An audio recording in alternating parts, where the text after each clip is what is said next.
তোমালোকক আজি মই ইংৰাজী সৰু ফলাফল কেনেকৈ লিখিব লাগে সেইটো শিকাম। এইটো চাই লোৱাচোন, এইটো এ লাগে এ হয়নে? এইটো হ'ল এ, এইটো এনেকৈ বি, দেখিছানে? এইটো চি, এইটো চি, এইটো চি, এইটো হ'ল ডি। চাই আছানে তোমালোকে? অঁ, এইটো ইটো এনেকুৱাকৈ এফ জি,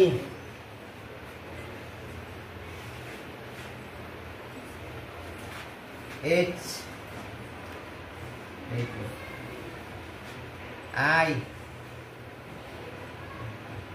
জে। চাই আছানে তোমালোকে? অঁ, বঢ়িয়া। জে, কে পিছত লিখিবা, আগে মোৰ দেখি চাই থকা তোমালোকে মই কেনেকৈ পাকবিলাক দিছোঁ। কে, এল, এম, এন, ও,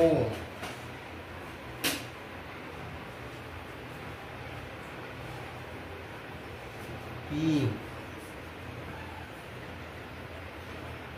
কিউ,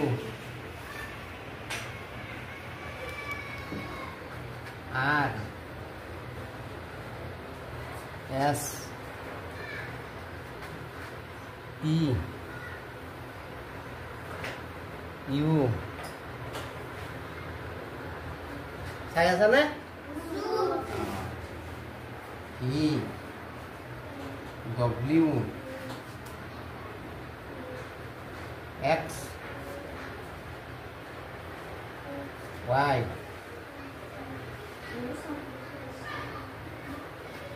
জেড,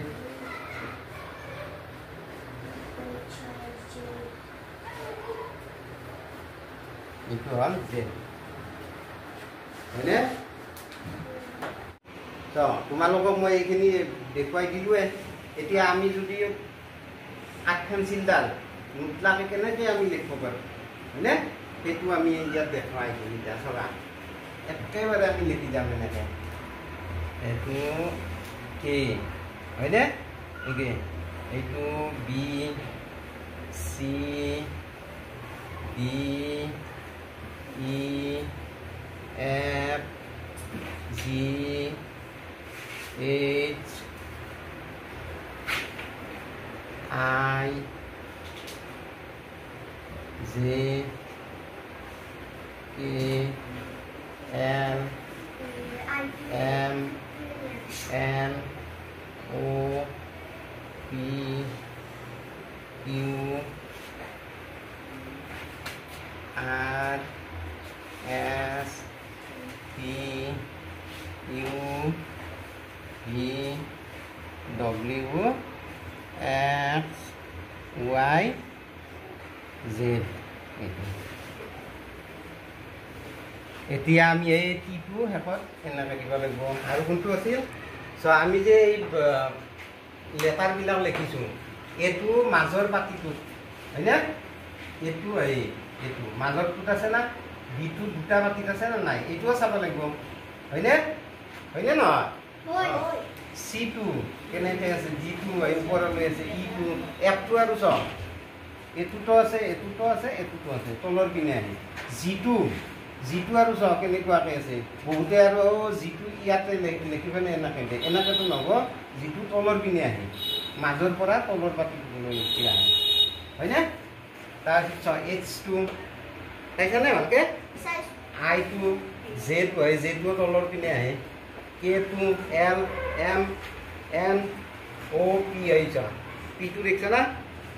এই পিটো, তাৰপিছত এফটো, হয়নে নহয়?